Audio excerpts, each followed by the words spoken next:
Stravis Wayne Goodsell. I guess we need to do a comment replies. We're getting a little bit big here. Not comparatively big to the backlog that I had of over 100. So yeah, I won't be spending hours on this one, hopefully, depending on what topics emerge as we search through them together. The first one actually came from LinkedIn. I have a follower there. I believe his name is Paul Jones. He hasn't asked for me to, I don't know what they call it on LinkedIn, but he just follows me, and he commented on my video I just did about Nelson handing over the church to the Pope. All he said was, "Oh my." He started following me when he realized that I was doing videos that showed the church fraud, corruption, crimes, etc., etc. So that's the first one. If you guys have noticed, if you've, because you guys you see the thumbnail that I have for my videos. The thumbnail has extra added messaging that goes along with the theme of what I talk about in my videos, though necessarily obviously isn't real. You know, when I show the Pope shaking hands with Nelson, that wasn't really them giving up the church to the Pope. And there is no actual story that Nelson officially said, "Oh yeah, church is yours now. I give up. I quit. You can run conference for us in April." Obviously, that's not the way it happens. I just have to title it so that you guys click on it. And then that gets you into the message that I have for you guys. So I hope you understand that. And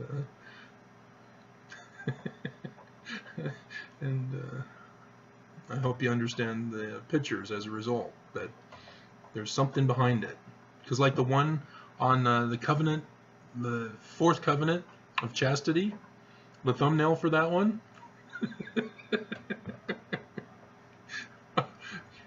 if you look at it on the surface, you're either a prude who's going, "Oh, that's offensive. How could you put that on there? How does YouTube allow that?" Or you're secretly a perv who goes, "Oh, is there more?" That has nothing to do with the video. But it does have to do with the temple in regards to covering up our nakedness with underwear. Once you make that connection, the thumbnail, oh, yeah, okay. And see, women know this, because the church has been caving to the pressures of the women's fashion all these decades. As women's fashion reveal more and more of the woman, the women of the church are saying, "We can't wear clothes because our garments will show." And so the church caves and says, "All right, fine."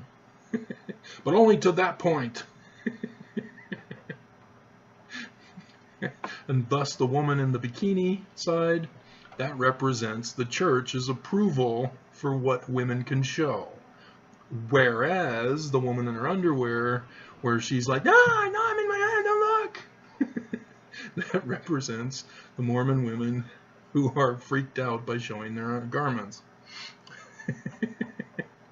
So it's those little messaging that I do with the specific thumbnail that I use. And then if I get lazy and I can't think of anything, it's just my face that you'll see. And this is something I started, because if you go back far enough, you'll see that it's all my face on the thumbnail. So yeah, this was a newer thing that I've gotten started. And so theme songs also. The theme song, even though it's difficult to find an exact match, you know, sometimes a word or a phrase in there is what I'm hoping you'll catch with the theme song. or sometimes I'll do video clips if I can figure it out. So just to be alert, just for you to be aware, just for you to be aware of. All right, so let's go to the next one with YouTube. Oh, okay, this is a subscription. Little Mustang Philly has subscribed to me. There have been others who have subscribed. Sorry, I missed your announcement.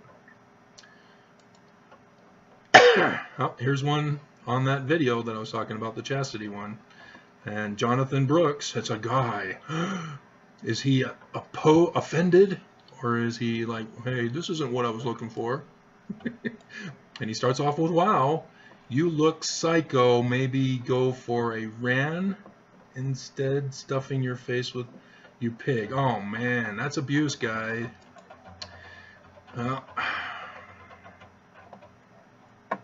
Wow. Okay. And he even put a little, oh, okay, he didn't, it's a little icon for a pig here, where is it, the word pig. So, yeah, that's not nice, guys. And so he is now banned, Jonathan Brooks. Now, if you're not paying attention to my videos, you know that my belly is a consequence of the state of Utah, the LDS Church. They removed me from society and locked me in a cell for 6 years of my life. Never gone to trial, not found guilty of any crime. There was no crime. They removed me from society. They made me fat around the belly. And I'm trying to get back into exercising now that I've escaped. But it ain't easy once you've got it.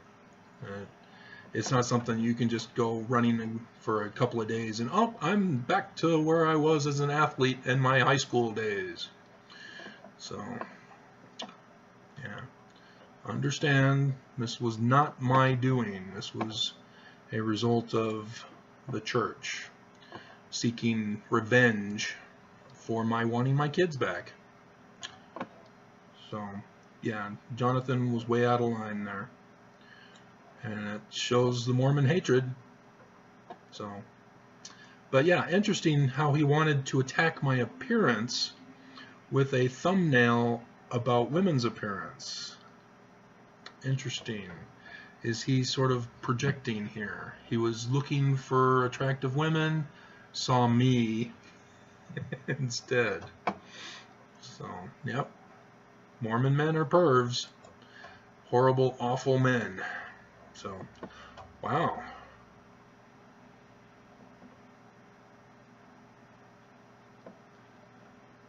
Oh, okay. She just liked my comment. I found a new bestest buddy on YouTube. She calls herself It's Me Jessie.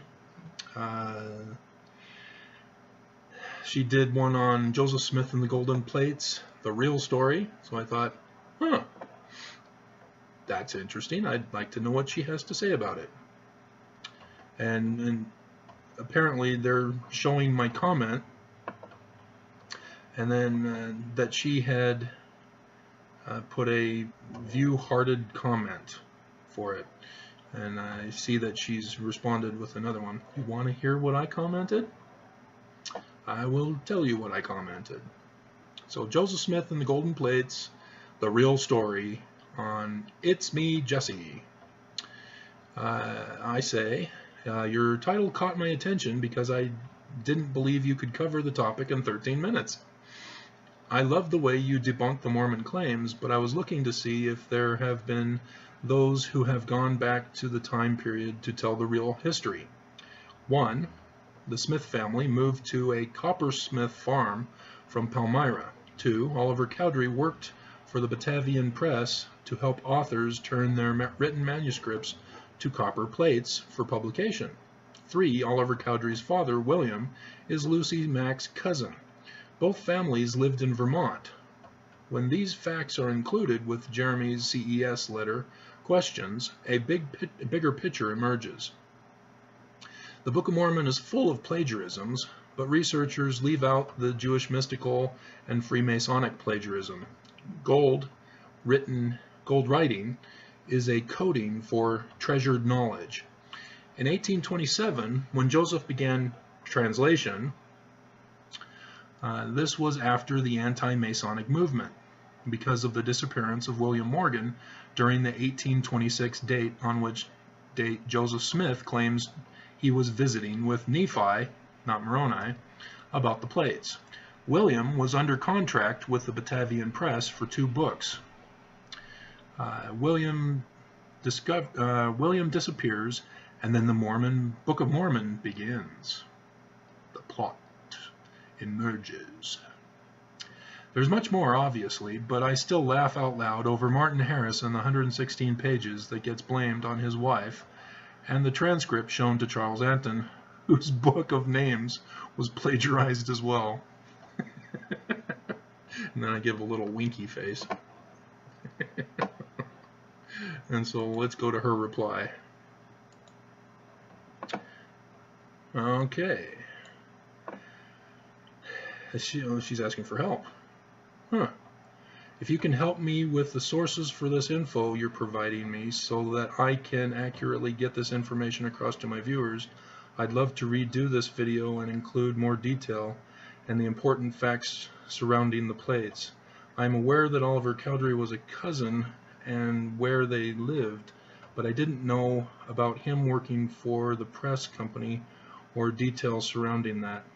Should I find this in the CES letter to get sources for further? No, they don't cover that. Thanks for the comment. Okay, so she's wanting to know where to go to find the sources. We have the internet, guys. Everything's available on the internet if you know where to look. So, okay, so I'll have to reply, and I'll stop the video because this is going to take some thoughtful discussion to accurately reply and help her out with what she's doing. So, okay. I'll stop the video, I guess. Wouldn't that be funny? I continue on and go about my things and forget that I didn't turn off the video, and then you find out that something horrible about me. I worship the devil. Oh, he's got prostitutes. Oh, he's drugs. No, you're not going to find any of that. Don't be ridiculous.